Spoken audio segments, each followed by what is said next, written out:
नमस्कार दोस्तों, notebook channel में आपका स्वागत है। फर्स्ट ग्रेड मैथमेटिक्स की ये आखिरी क्लास है। जो भी आपके सिलेबस में दे रखा है या जो भी आपके एग्ज़ाम्स में क्वेश्चंस आते हैं वो सभी मैं आपको पढ़ा चुका हूँ। बस एक पॉलिनोमियल्स बचा हुआ था। ये आपकी पॉलिनोमियल्स की आज क्लास है और ये आपके मैथ्स की आखिरी क्लास है। अगर आप चाहते हैं कि मैं आपको साइंस भी पढ़ाऊँ तो प्लीज़ कमेंट्स कीजिए ताकि मैं आपके साइंस के वीडियो शुरू कर सकूं। और अगर आप चाहते हैं कि मैं आपको रीजनिंग पढ़ाऊं तो मैं आपके लिए रीजनिंग शुरू कर सकूं। बाकी मेरे रीड के बैचेस चल रहे हैं, वहां जाकर अगर आप रीड का एग्ज़ाम भी दे रहे हैं तो वहां जाकर आप मैथमेटिक्स देख सकते हैं और सीख सकते हैं कि रीट में किस तरह के क्वेश्चंस आ रहे हैं और आपको उनको कैसे अटैम्प्ट करना है। तो चलिए शुरू करते हैं polynomials for first grade teacher exam. Polynomial शुरू कर रहे हैं, ठीक है। तो पॉलिनोमियल शुरू करने के लिए हमने इस पॉलिनोमियल्स को कुछ पार्ट्स में बांट दिया है कि कैसे हम पॉलिनोमियल्स पढ़ेंगे। तो सबसे पहले हम पढ़ेंगे इसकी डेफिनेशन, मींस परिभाषा।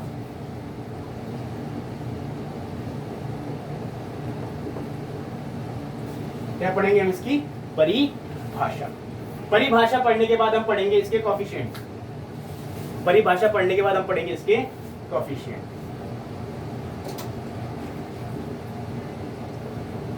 कोएफिशिएंट का मतलब होता है वो वैल्यू जो कि कांस्टेंट है, जैसे 2, 4, 6, 8, 10, जो भी किसी भी वेरिएबल के साथ लगे हुए हैं, जो कि वैल्यू एक फिक्स वैल्यू है, ठीक है। जैसे 6x की अगर मैं बात करूं तो x के साथ 6 लगा हुआ है तो 6 जो है वो क्या है? एक कोएफिशिएंट है, ठीक है। उसके बाद हम बात करते हैं डिग्री, डिग्री ऑफ पॉलिनोमियल्स।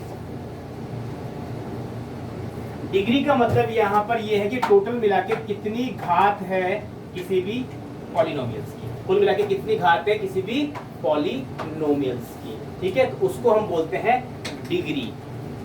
एक एक करके पढ़ेंगे। पहले मैं बता रहा हूं आपको, एक आउटलाइन दे रहा हूं कि हम क्या क्या पढ़ेंगे। उसके बाद हम बात करें number of terms. Number of terms, number of terms का मतलब है कि जो भी पॉलिनोमियल आपको दे रखा है उसमें कुल मिला के कितनी मद हैं, कुल मिला के कितनी मद हैं। तो यहां हम बात करते हैं टोटल मदों की। कुल मिला के कितनी मद आपको दे रखी हैं, यहां हम देखेंगे किसमें? Number of terms. उसके बाद हम बात करते हैं zero of polynomials, which is an important concept of the polynomials, because आपके एग्जाम में बहुत बार पूछा जाता है कि ये जो पॉलिनोमियल्स आपको दे रखा है इसके जीरोस क्या होंगे और या कितने जीरोस होंगे, ठीक है। तो फिफ्थ कंसेप्ट है आपका number zeros of polynomials. Zeros of polynomials. Zeros का मतलब है कि हम उस इक्वेशन को सॉल्व करते हैं तो उस इक्वेशन में हम क्या वैल्यू रखें कि उस पूरी इक्वेशन का मान जीरो हो जाए, ठीक है। वो -1 हो सकता है, 2 हो सकता है, -2 हो सकता है, 1 हो सकता है, व्हाटएवर, कि हम उस इक्वेशन में क्या रखें तो उस पूरी इक्वेशन का मान हमें जीरो मिल जाए। That is known as the zero of the polynomials, ठीक है। तो अब हम एक एक करके डेफिनेशन से शुरू करते हैं।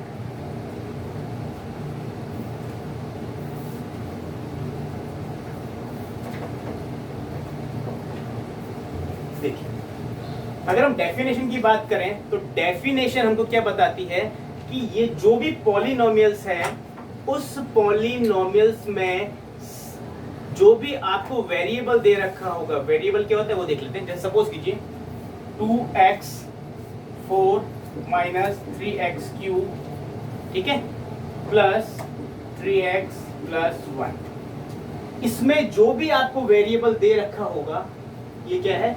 वेरिएबल है। मतलब जो x या y की फॉर्म है that is known as the variable. तो जो भी आपको वेरिएबल दे रखा होगा वो एक कंप्लीट इंटीजर होगा, मतलब पूर्णांक होगा, ठीक है। क्या होगा? एक पूर्णांक होगा। जैसे 3, 4, ठीक है, यहाँ पे कितना है? 1 है, या फिर 5, 6, कुछ भी हो सकता है, बट होगा क्या? एक पूर्णांक होगा, एक इंटीजर कंप्लीट वैल्यू होगी, लेकिन पॉइंट नहीं होगा। 1.5 नहीं हो सकता, ठीक है, 2.5 नहीं हो सकता, 1/2 नहीं हो सकता। इस तरह की वैल्यूज आपको नहीं मिलेगी किसी भी वेरिएबल की घात। क्लियर है? तो ये जो भी आपके पास पॉलिनोमियल्स है, इसका एक फीचर ये है कि जो भी वेरिएबल्स आपके पास है उसके ऊपर जो घाते मिलेंगे वो क्या मिलेंगे, कंप्लीट इंटीजर मिलेगा। मतलब 1 2 3 4 इस तरह से पूरी वैल्यू मिलेगी, ना कि पॉइंट्स में मिलेगी। अब सेकंड देखते हैं। दूसरी बात ये है कि जो भी पॉलिनोमियल्स दे रखा है, जैसे ये देखिए, इस पे अगर मैंने घात लगा दी -4, तो ये पॉलिनोमियल्स नहीं कहलाएगा, क्योंकि जो भी वेरिएबल है उसके ऊपर घात हमेशा आपको पॉजिटिव मिलेगी, कभी भी नेगेटिव नहीं हो सकती। 1/x क्या ये पॉलिनोमियल है? नहीं। क्यों? क्योंकि ये जो x है बेसिकली क्या है, x-1 ऊपर जाएगा। तो मैंने आपको घातांक में पढ़ाया था कि नीचे वाली वैल्यू ऊपर जाती है, उसकी घात अगर पॉजिटिव है तो नेगेटिव हो जाती है, और ऊपर वाली वैल्यू अगर नीचे आती है तो घात जो भी होगी वो पॉजिटिव है तो नेगेटिव, और नेगेटिव है तो पॉजिटिव हो जाती है। ठीक है, माइनस में आ गया, इसका मतलब ये पॉलिनोमियल नहीं होगा। देखिए डेफिनेशन इसलिए समझा रहा ताकि हम ये आइडेंटिफाई कर सके विच इज एग्जैक्टली पॉलिनोमियल्स। तो ये डेफिनेशन है। एक तो आपके पास जो वेरिएबल है उसके ऊपर घात जो भी है वो पूर्णांक होनी चाहिए। दूसरी बात, नेगेटिव घात नहीं होनी चाहिए, वो ही पॉलिनोमियल्स कहलाएगा। ठीक है, तो चलिए अगला पॉइंट देखते हैं, कोएफिशिएंट।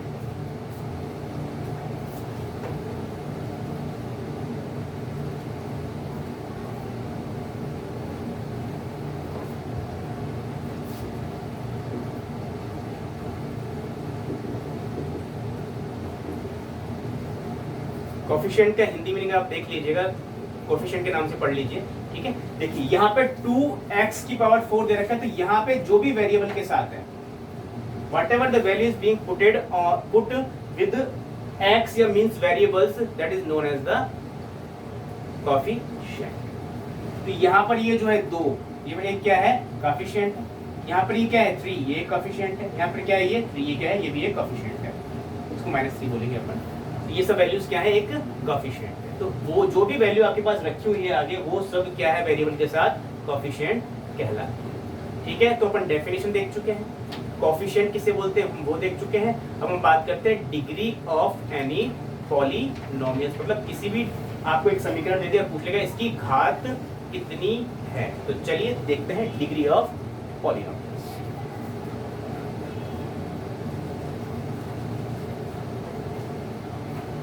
चलिए देखते हैं, 2x4 - 3x³ प्लस 2x + 1, ये वैल्यू आपको दे रखी है। यहाँ पे आपको डिग्री निकालनी है, डिग्री या कह सकते हैं घात कितनी है पॉलिनोमियल।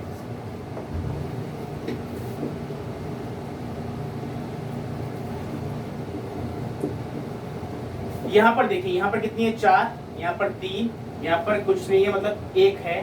ठीक है, इसका मतलब अगर कोई मेरे से पूछे कि इस पॉलिनोमियल की घात कितनी है, तो मेरा आंसर क्या होगा, इस पॉलिनोमियल की घात कितनी है, 4 है। क्लियर है, इस पॉलिनोमियल की घात कितनी है, 4 है। तो इस तरीके से अगर आपसे एग्जाम में क्वेश्चन पूछा जाता है, कोई भी इक्वेशन देके, what is the degree of the given polynomial, you can find whatever the maximum power, that is the degree of the given polynomial. तो जो भी मैक्सिमम घात है, अगर एक ही वेरिएबल है, अगर एक ही वेरिएबल है, चर है, तो जो भी अधिकतम घात होगी वो क्या होगी, डिग्री होगी किसकी, पॉलिनोमियल्स की। ठीक है, तो चलिए कुछ क्वेश्चंस देख लेते हैं डिग्री के बेसिस पे।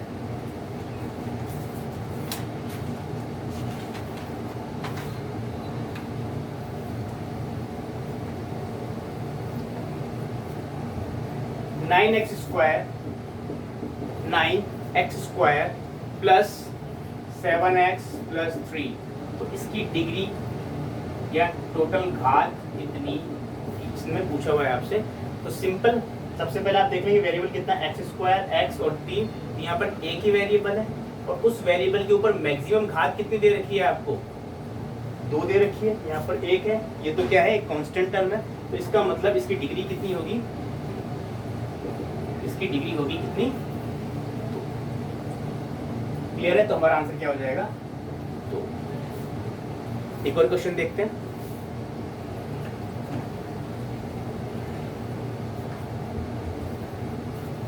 2x square y 2x square y plus 3x plus y. ठीक है, यहाँ को फाइंड करना है इसकी डिग्री कितनी।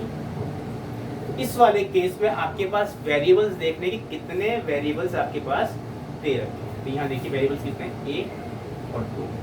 ठीक है, अब जहां पर आपको ये जो है वैल्यू, ये कहलाती है टर्म, ये कहलाती है टर्म मतलब मद। तो ये एक मद है, ये दूसरी टर्म मतलब दूसरी मद है, और ये तीसरी टर्म मतलब तीसरी मद है। तो एक मद, दो मद और तीन मद। तो आपके पास टोटल कितनी मद है, 3 मद है, मतलब ये ट्राइनोमियल कंसेप्ट है। ठीक है, अब देखिए, अब यहाँ पर आपको क्या करना है, यहाँ पर x की पावर केवल 1 है, यहाँ पर y की पावर केवल 1 है।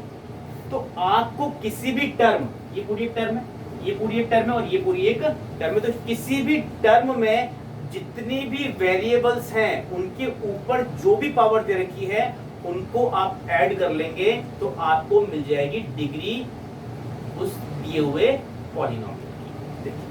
यहाँ पर कितना है 2, और इसके ऊपर कितनी है 1। देखिए यहाँ अपन घातांक वाला कंसेप्ट नहीं ले रहे कि अगर बेस सेम है तो अपने को जोड़ना है। यहाँ पे तो अपने को सिर्फ इतना सा बताना है कि डिग्री कितनी है, बस डिग्री कितनी है ये बताने के लिए अपन क्या कर रहे हैं, जोड़ रहे हैं। बाकी कंसेप्चुअली आप इनको नहीं जोड़ सकते क्योंकि बेस क्या है, अलग अलग है। लेकिन एग्जाम में डिग्री पूछी हुई है, इसीलिए मैं क्या कर रहा हूँ, इनको ऐड कर रहा हूँ। तो यहाँ पे कितना 2 + 1 2 + 1 = 3। ये कितना है, ओनली 1, और ये भी कितना है, ओनली 1। तो आपके पास डिग्री कितनी होगी। तो इस पॉलिनोमियल की डिग्री आपसे एग्जाम में पूछी जाए तो आपका आंसर होगा 3, क्योंकि 2 + 1 3। ठीक है, अगर यहाँ पे y के ऊपर 2 लिखा हुआ होता तो 2 और 2 कितनी हो जाती, 4 डिग्री हो जाती इस पॉलिनोमियल। ठीक है, तो आगे चलते हैं।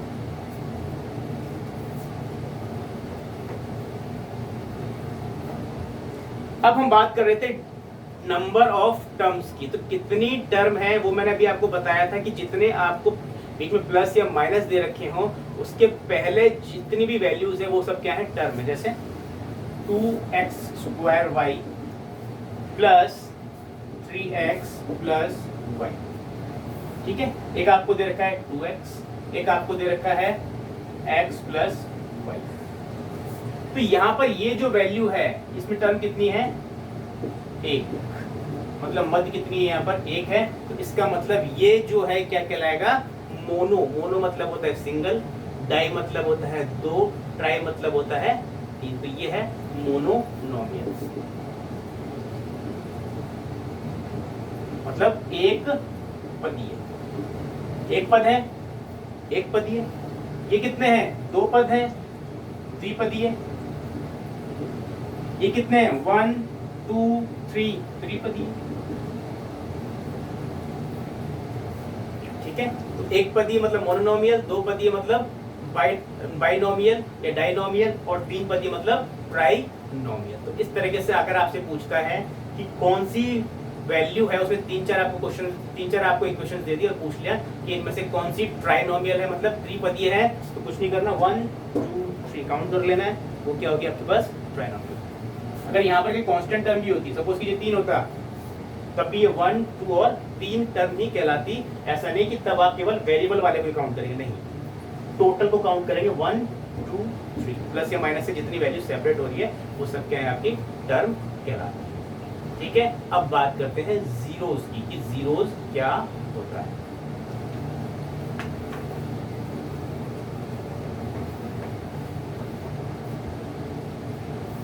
Zero of polynomials. ठीक है, जो भी आपको पॉलिनोमियल देखिए उसका जीरो क्या है उसके बारे में हम बात करते हैं। तो देखिए, सपोज कीजिए आपको एक वैल्यू दे दी x माइनस 5। अब वो आपसे एग्जाम में पूछ लेता है कि इसका जीरो क्या होगा, इसका जीरो क्या होगा। इस वाले केस में देखिए, इसका मतलब ये जो पूरी वैल्यू है, ये सपोज कीजिए दे रखा है p की फॉर्म में दे दिया आपको, p यहाँ पे फंक्शन दे दिया f, या यहाँ पे दे दिया x। ठीक है, अब वो बोल रहे px = x - 5 है, इसका मतलब ये है कि मुझे अगर इसकी जीरो फाइंड करने हैं तो जीरो फाइंड करने का मतलब ये है कि ये जो इक्वेशन है x माइनस 5 ये बराबर किसके होनी चाहिए, जीरो के होनी चाहिए। कि मैं x की वैल्यू क्या रखूं कि ये जीरो हो जाए, तो जो मेरे पास x की वैल्यू आएगी वो मेरे कहलाएंगे जीरो।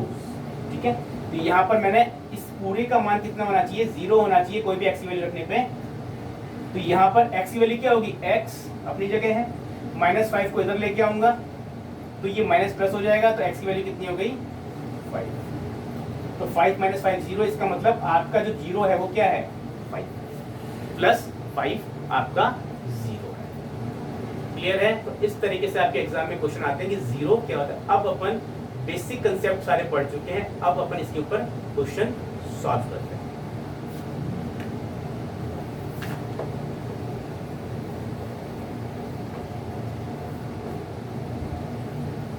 चलिए क्वेश्चन देखिए, 5x एक दे दिया आपको, दूसरा आपको दे दिया 5x माइनस 2, तीसरा आपको दे दिया 3x की पावर 3 प्लस 2x, और चौथा आपको दे दिया 2x square minus 5x plus 3।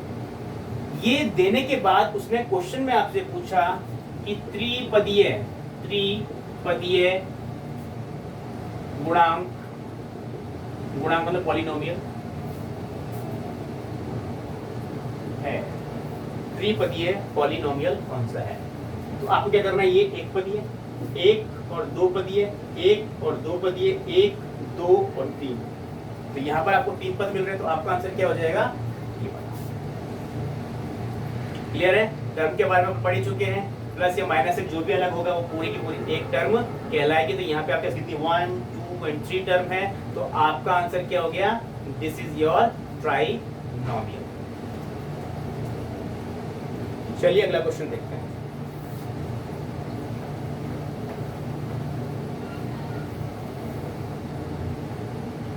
देखिए हम यहाँ पर ये भी पढ़ते हैं कि कोई भी पॉलिनोमियल आपको दे रखा है, उसका एक गुणनखंड दे रखा है। गुणनखंड का मतलब क्या है मैं बता देता हूँ आपको। जैसे सपोज कीजिए 8 है, सपोज कीजिए क्या दे रखा है आपको, 8 दे रखा है। ठीक है, अब ये जो 8 आपको दे रखा है, इस 8 को मैं ऐसे बोलूं कि 2 जो है वो इस 8 का क्या है, एक गुणनखंड है, डेफिनेटली है। गुणनखंड का मतलब है कि इस 8 को अगर मैं इससे 2 से डिवाइड करूं तो ये कंप्लीटली डिविजिबल है 8 से, सॉरी 2 से। ठीक है, तो इसका मतलब 2 क्या है, 8 का एक गुणनखंड है। अब वो बोल रहा है कि ऐसे ही आपको एक पॉलिनोमियल दिया जाएगा, उसके बाद वो बोल देगा कि ये उसका एक गुणनखंड है। तो अगर इससे मैं डिवाइड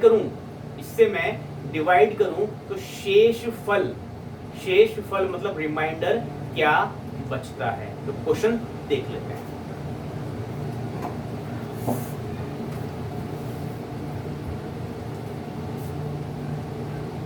एक्स क्यूब प्लस ए की पावर 3, एक्स क्यूब प्लस ए की पावर 3 में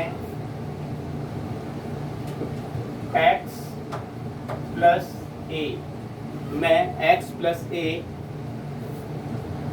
का भाग दिया जाए।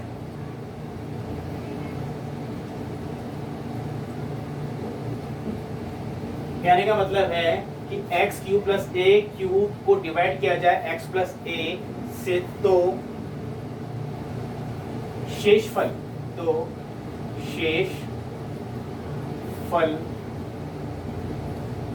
कितना होगा, you have to find the remainder. ठीक है, तो रिमाइंडर अगर आपको फाइंड करना है तो क्या करना है, आपको कुछ नहीं करना, आपको इसमें भाग लगा के नहीं देखना है। इसका मतलब ये हो कि x प्लस ए बराबर किसके है, 0 के। इस वैल्यू को आप हमेशा मानिए, अगर ये वाली वैल्यू से डिविजिबल है तो ये अपन मानेंगे कि x प्लस ए बराबर किसके है, 0 के। तो x की वैल्यू कितनी होगी, माइनस ए, इधर आएगा तो क्या हो जाएगा, माइनस में कन्वर्ट हो जाएगा। अब x की वैल्यू में माइनस ए रख दूंगा गिवन समीकरण। ठीक है, तो माइनस ए, उसके ऊपर घात कितनी है, 3, और ये है प्लस 3। ठीक है, अब आपको मैंने बताया था जब मैंने इंडाइसिस पढ़ाया था, घातांक पढ़ाया था, कि माइनस के ऊपर यदि पावर ऑड है तो वो वैल्यू हमेशा किसकी रहेगी, माइनस की ही रहेगी। तो इसका मतलब ये क्या रहेगा, माइनस ए क्यू, और ये क्या हो गया, प्लस ए क्यू। दोनों की शक्ल सेम है, एक माइनस में एक प्लस में, तो क्या आ गया आंसर। तो शेषफल क्या बचेगा, कुछ नहीं बचेगा, द रिमाइंडर विल बी 0। ठीक है, तो चलिए देखते हैं अगला क्वेश्चन।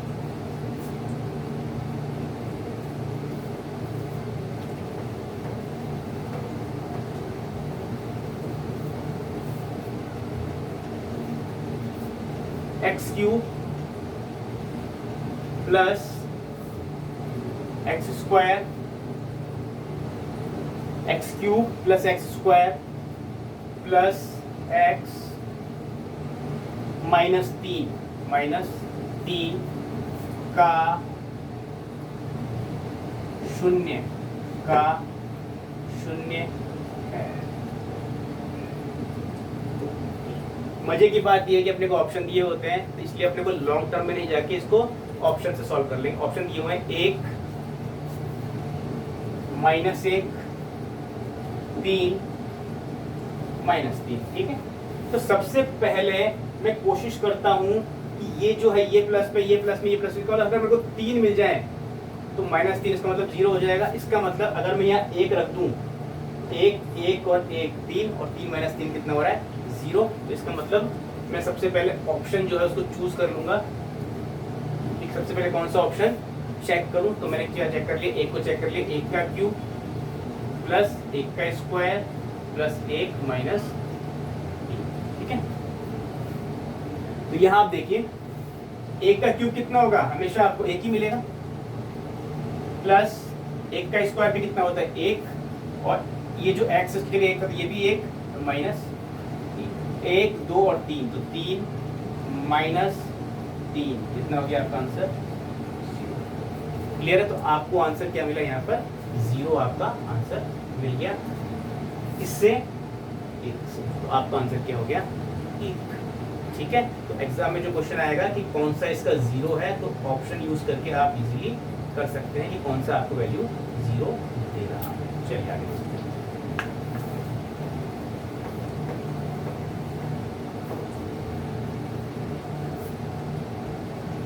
देखिए क्वेश्चन है एक्स क्यूब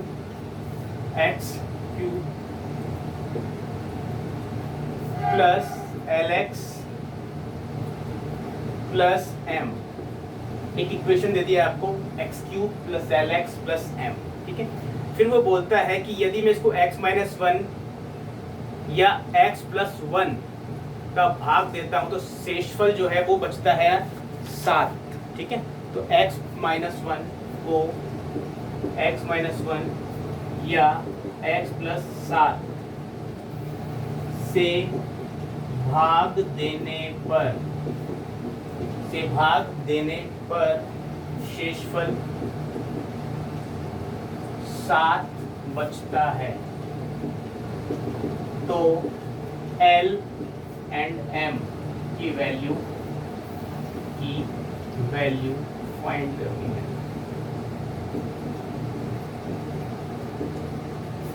दोनों तरीके बता देता हूँ, पहला तरीका देख लेते हैं। चलो, ये आपको दे रखी है वैल्यू x माइनस 1 या x प्लस 1 से अगर मैं भाग दे रहा हूँ तो क्या बच रहा है, रिमाइंडर 7। ठीक है, कोई आपको इक्वेशन दे रखी है, इस इक्वेशन को आप डिवाइड करते हो x माइनस 1 से या x प्लस 1 से। ठीक है, तो आपके पास जो रिमाइंडर बचता है वो कितना बचता है, 7 बचता है। तो L एंड M की जो वैल्यू है वो आपको फाइंड करनी है। यहाँ पर ये L और ये M। अब करना कैसे वो देखिए, इस वाले केस में x माइनस 1 को पहले मैं ले लेता हूँ, तो x माइनस 1 बराबर 0, तो x बराबर किसकी हो गया, 1। तो इसका मतलब x की वैल्यू अगर मैं 1 रखता हूँ, x की वैल्यू में 1 रखता हूँ तो मेरे पास रिमाइंडर कितना बच रहा है, 7। ये बोला हुआ है उसने, तो 1 यहाँ रख देता हूँ। 1 का क्यूब 1 ही होगा, प्लस L गुणा x 1 है तो L गुणा 1 कितना होगा, L ही होगा, प्लस M की जगह तो M ही रहेगा क्योंकि M के साथ कुछ भी नहीं। और ये आपको कितना दे रहा है, 7 दे रहा है, क्योंकि उसने बोला हुआ है शेषफल कितना बचता है, 7 बचता है। ये तो हम करते हैं कि जो भी वैल्यू हमको दी होती है उसको यहाँ रख लेते हैं, तो फिर हम देखते हैं कि रिमाइंडर कितना बचता है। तो रिमाइंडर तो हमको यहाँ ऑलरेडी दे रखे हैं कितना, 7। अब इस 1 को मैं यहाँ ले जाऊँ, 1 को अगर आप साइड चेंज करोगे तो प्लस है तो माइनस, और माइनस है तो प्लस बन जाएगा। तो एल प्लस एम, 7 में से 1 कम हो जाएगा क्योंकि माइनस हो जाएगा, तो कितना बच गया 6। तो ये आपके पास बन गई इक्वेशन 1। इक्वेशन 1। अब अगर मैं x प्लस 1 की बात करूं, अगर मैं x प्लस 1 की बात करूं तो यहाँ पे देखिए x प्लस 1 कर देंगे आप 0। इसका मतलब x की वैल्यू जो है वो कितनी हो गई -1। अब अगर आप x की वैल्यू -1 यहाँ रखें तो आपके पास रिमाइंडर तब भी कितना बच रहा है 7, क्योंकि क्वेश्चन में उसने दिया हुआ है। तो याद रख लीजिए इस x माइनस x की वैल्यू कितनी है -1, तो -1, क्योंकि माइनस में इसीलिए मैं आपको पूरा लिख के दिखा रहा हूँ। अगर प्लस में तो डायरेक्टली आप लिख सकते थे। यहाँ कितना आगे पावर क्यू, फिर प्लस एल और x क्या है -1, ब्रैकेट में बंद कर दिया, प्लस m और रिमाइंडर कितना बचा रहा है वो 7 बचता है। रिमाइंडर कितना बचता है 7। यहाँ पे देखिए -1 के ऊपर क्यूब है, मतलब ऑड है, तो माइनस में है तो वैल्यू किस में रहेगी माइनस में रहेगी। अब ये L को अगर मैं माइनस से गुणा करूंगा तो कितना रहेगा माइनस ही रहेगा, और ये जो M है ये तो एज इट इज ही रहेगा क्योंकि इसके साथ x था नहीं, और बराबर किसकी है ये। अब ये माइनस अगर मैं इधर लेके आऊंगा तो प्लस हो जाएगा, तो इसका मतलब क्या बचा के -L plus M equal to 1 इसके साथ जुड़ जाएगा तो कितना हो गया। तो मेरे पास दूसरा समीकरण मिला -L plus M equal to 8। दूसरा समीकरण ये हो गया। अब उसने पूछा L और M की वैल्यू निकालनी है तो निकाल देते हैं। देखिए ये जो समीकरण है इन दोनों को अगर मैं ऐड कर लूं तो ये भी ऐड, ये भी ऐड और ये भी ऐड, तो L से L खत्म हो जाएगा, L से L खत्म हो जाएगा। तो L से L कट गया तो बचा कि M और M 2M, और यहाँ 8 बचा कितना हो गया 14। तो M की वैल्यू कितनी हो गई 14 divide by 2 equal to M की वैल्यू कितनी हो गई 7। अब हमारे पास ये जो समीकरण है इसमें अगर मैं L प्लस M बराबर आपको 6 दे रखा है, इसमें M की वैल्यू मेरे को मिल गई 7। तो अगर मैं यहाँ L की जगह कितना लिख दूँ 7 लिख दूँ तो मेरे पास M की वैल्यू भी आ जाएगी, 7 इधर जाएगा तो माइनस हो जाएगा, तो M equal to 6 minus 7, minus बड़ा है तो आंसर भी किसमें आएगा M की वैल्यू। तो इसका मतलब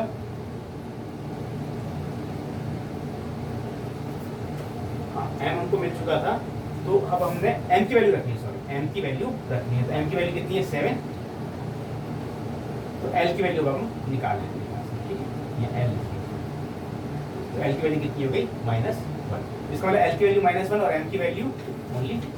क्योंकि यहाँ पे आपको एक क्वेश्चन दिया हुआ है, इस क्वेश्चन में आपको दिया हुआ है कि x³ plus 10x² plus ax plus b minus x minus 1 तथा x प्लस 2 से पूर्णतः विभाजित है, तो a तथा b की वैल्यू आपको फाइंड करनी है। अब इसको अपन दोनों तरीके से कर लेते हैं, एक तो इससे पहले जो मैंने क्वेश्चन कराया था उस तरीके से भी कर लेंगे, और दूसरा ऑप्शन से भी कर लेंगे, तो जो आपको सुटेबल लगे एग्जाम में आप उससे कर सकते हैं। चलिए सपोज कीजिए यहाँ पे दिया हुआ है पहला ऑप्शन 8 7 और -18, तो मैं अगर यहाँ पे देखो तो x माइनस 1 बराबर 0 के मानेंगे तो x बराबर किसकी हो गया 1। तो मैं x की वैल्यू 1 रख के देख लेता हूँ, है ना, और a की वैल्यू 7 और b की वैल्यू -18 रख के देख लेता हूँ, तो ये वैल्यू जो है ये इससे पूर्णतः डिविजिबल है, पूर्णतः डिवाइड हो सकती है, मतलब शेषफल कुछ नहीं बचेगा, मतलब 0 बचेगा। तो इसका मतलब यहाँ पे मेरे पास कितना जाना चाहिए 0 आ जाना चाहिए।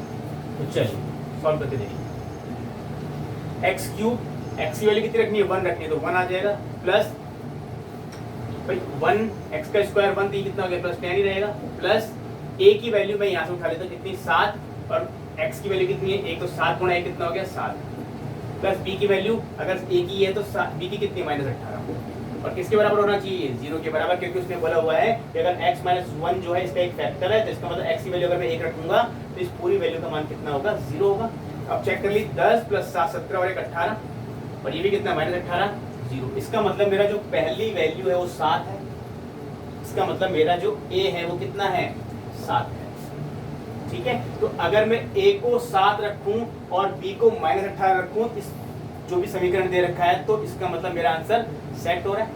तो अब अगर इससे मेरे को आंसर मिल गया तो ये मेरा पहला आंसर हो जाएगा, टिक कर लूंगा। अगर मेरे को इससे नहीं मिला, ये ऑप्शन 3rd नंबर पर आ रहा है, तो पहले मैं इसको चेक करूंगा, फिर इसको चेक करूंगा, फिर 3rd वाले ऑप्शन को चेक करूंगा, जहां से मेरे को वैल्यू 0 मिल जाएगी वो मेरा आंसर हो जाएगा। क्लियर है? तो आप आराम से क्वेश्चन कर सकते हैं, कहीं दिक्कत नहीं है। x प्लस 2 के हिसाब से भी आप कर सकते हैं, x माइनस 1 के हिसाब से भी आप कर सकते हैं, कहीं दिक्कत नहीं है। चलिए अगला क्वेश्चन देखते हैं। क्वेश्चन आपको दे रखा है px equal to 2x³ plus 5x² minus 3x minus 2 को यदि मैं x माइनस 1 से डिवाइड करूं तो शेषफल कितना बचेगा? x माइनस 1 को आप बराबर मानिए 0 के, तो इसका मतलब क्या हो गया? x बराबर किसके हो गया? 1। तो यहाँ x की वैल्यू 1 रख के देख लीजिए। 1 का क्यूब कितना होता है? 1, 1 गुणा 2 मिलेगा, प्लस 5, 1 का स्क्वायर कितना होगा? 1, तो कितना मिलेगा? यहाँ पे 5 ही मिलेगा, माइनस 3 को अगर आप 1 से गुणा करेंगे तो माइनस 3 मिलेगा, और यहाँ पे कितना मिलेगा? माइनस 2। ठीक है, सिर्फ x की वैल्यू रखनी है। तो यहाँ पर आपके पास जो बचेगा वो क्या होगा? आपका रिमाइंडर होगा, वही आपका आंसर होगा। 5 और 2 7, और ये कितने? 3 और 2 5, 7 में से 5 में से कितना बचा आपके पास? 2 आ गया है आपका आंसर। 2 क्या हो गया आपका? रिमाइंडर, मतलब शेषफल बचेगा। ठीक है, तो एग्जाम में ऐसा क्वेश्चन आता है, आराम से कर पाएंगे।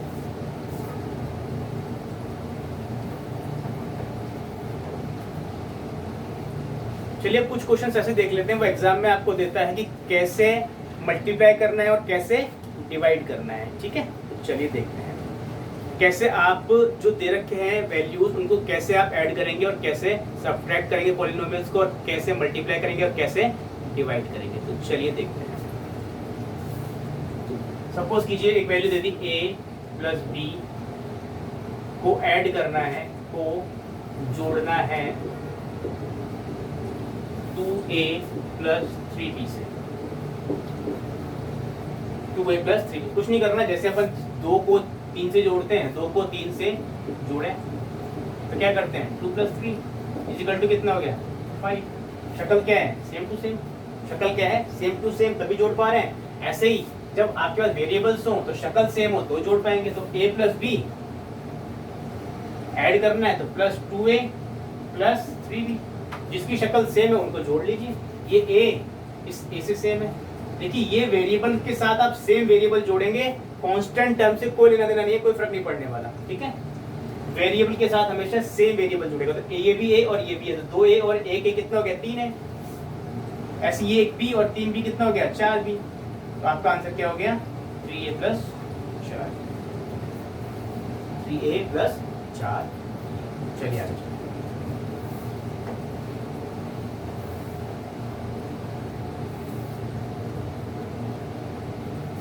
सपोज कीजिए वो एक क्वेश्चन देता है आपको 4a square b square minus 7/2 ab plus 15। ठीक है, इसमें से आपको घटाना है 2 में से 2a square b square plus 3/2 ab plus 10/3 घटाने पर क्या मिलेगा? ठीक है, घटाने पर क्या मिलेगा? ऐसे लिख सकते हैं या वैसे भी लिख सकते हैं। तो इसका मतलब क्या करना है? ये माइनस हो जाएगा, तो ये घटाना है, इसका मतलब ब्रैकेट में ये कर लेता हूँ मुझे। इसमें से इसको घटाना है तो यहाँ माइनस आ गया, तो माइनस जब मैं खोलूंगा ब्रैकेट तो क्या हो जाएगा? ये वैल्यू माइनस हो जाएगी, ये वाली वैल्यू भी क्या हो जाएगी? माइनस हो जाएगी, और ये वाली वैल्यू भी क्या हो जाएगी? माइनस हो जाएगी। अब देख लीजिए, सेम में से सेम ही घटा सकते थे। 4 और 2, 4 में से 2 गए, a स्क्वायर b स्क्वायर है, सेम टू सेम शक्ल के हैं वेरिएबल्स। अगर आप देखेंगे तो कांस्टेंट टर्म की बात नहीं कर रहा हूँ। 4 में से 2 गए, कितना बचा? 2a square b square. अब ये माइनस और ये भी माइनस है, जिसका मतलब माइनस और माइनस जुड़ जाते हैं, बट साइन हमेशा माइनस का ही रहता है। ठीक है, तो माइनस और माइनस को ऐड कर लीजिए। यहाँ बेस 2 है, यहाँ पे बेस 2 है। अगर बेस किसी भिन्न का बेस जो है वो सेम है, किसी भिन्न का अगर नीचे वाला जो डिनोमिनेटर दे रखा है, मतलब जो नीचे की वैल्यू होती है, क्या बोलते हर, अगर वो सेम है तो आप अंश को डायरेक्टली जोड़ सकते हैं। तो 7 और 3 10 हो जाएगा। 10 को 2 से डिवाइड करेंगे कितना मिलेगा? 5 मिलेगा, लेकिन रहेगा किसका? माइनस का। और ए भी तो एज इट इज रहेंगे। अब यहाँ पर देखिए ये क्या है? 15, और ये कितना है? माइनस 10/3। तो 15 में से माइनस 10/3 घटाने पड़ेंगे। कैसे? एलसीएम लेके 15 दिया 45, 45 में से 10 जाएंगे तो कितने बचेंगे आपके पास?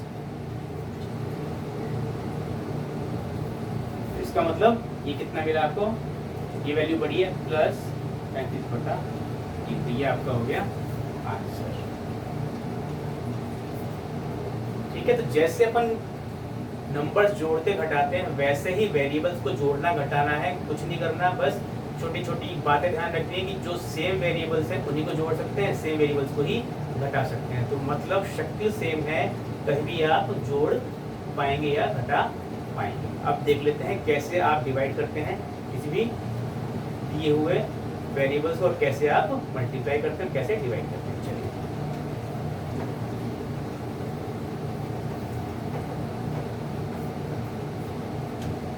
क्वेश्चन दे रखा है 2/7 AB 2/7 AB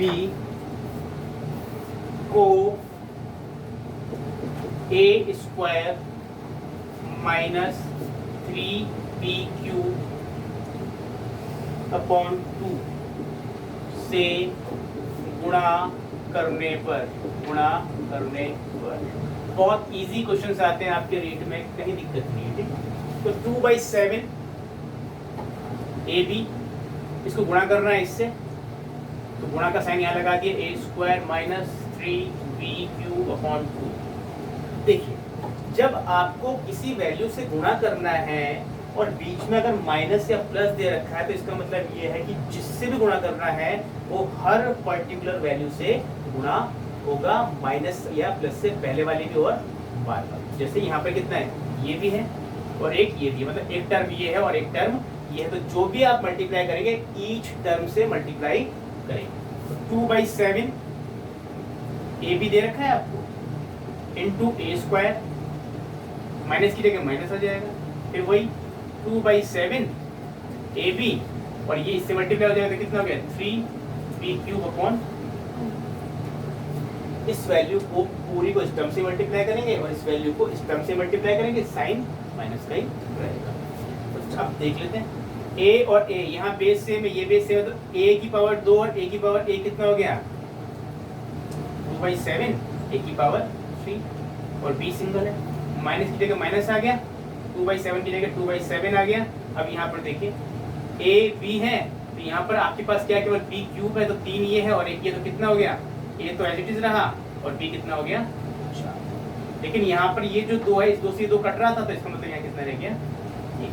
तो इसका मतलब A तो ऐसा कैसा रह गया, B की पावर कितनी है 1, तो 1 ये हो गया और 3 कितनी होगी पावर 4। तो ये आपका आंसर आपको ऑप्शन में मिलेगा, आप उसको टिक कर देंगे कि मल्टीप्लाई करने पे वैल्यू क्या होगी, ये वैल्यू। ये माइनस नहीं हो सकता, क्यों, क्योंकि ये वेरिएबल अलग है, ये A है, ये B है और ये तो B है, लेकिन ये वेरिएबल अलग है, तो दोनों की शक्ल सेम नहीं है।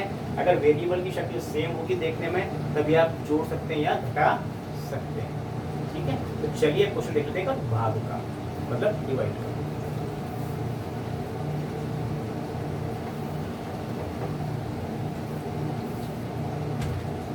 एट्टी फोर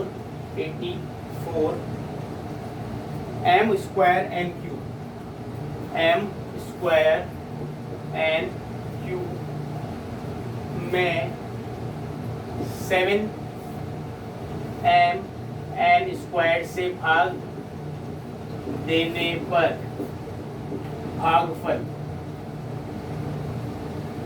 ठीक है, क्वेश्चन क्या आएगा वो देखना है। तो 84 M² NQ डिवाइड करना है 7 MN² से।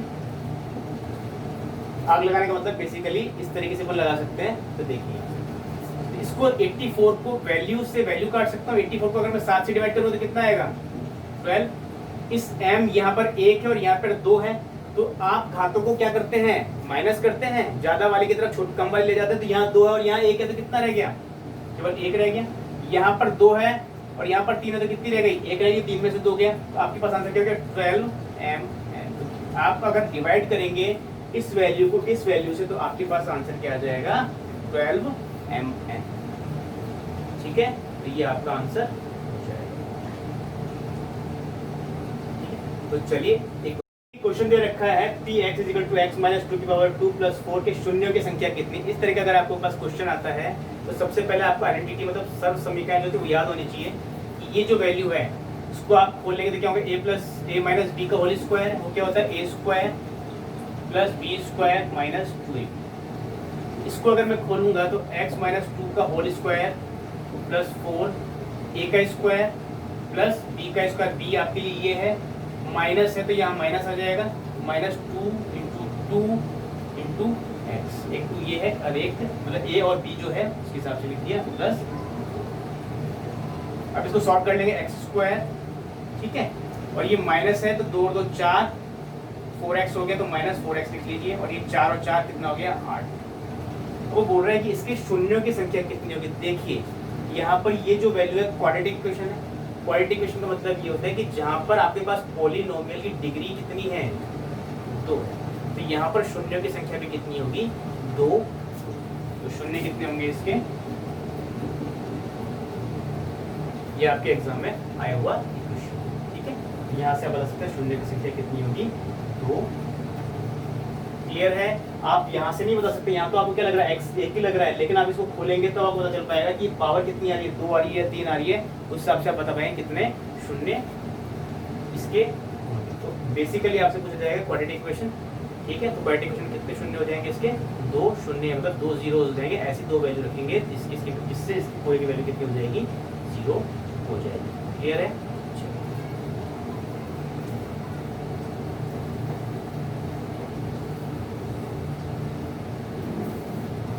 इसी के साथ आज पॉलिनोमियल में समाप्त करता हूँ, ठीक है। कल वापस शुरू करेंगे हम फैक्टराइजेशन। तब तक के लिए नमस्कार, थैंक यू। प्लीज़ सब्सक्राइब कीजिए ताकि मैं ज़्यादा से ज़्यादा वीडियोज़ आपके लिए बना पाऊँ, आपको ज़्यादा से ज़्यादा फ़ायदा मिल सके। Thank you.